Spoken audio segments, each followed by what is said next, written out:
Bé xe là khắc cỏ này, khắc cỏ mà là rất khắc hình, khắc đuổi cho chia sao?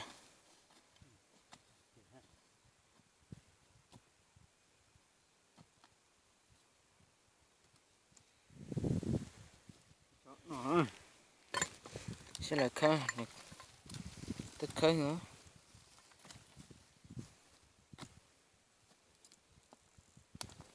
Rồi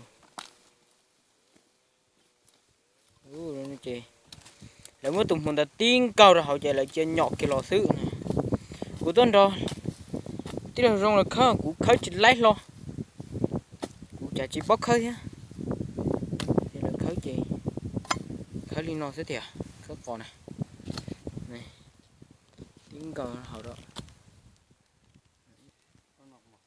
to cho nó mà tự.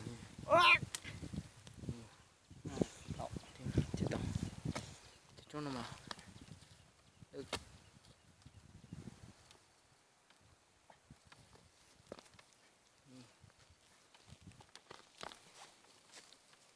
được cái nó sẽ chạy biết khắc cỏ chỉ khắc lên nó thế nào nè.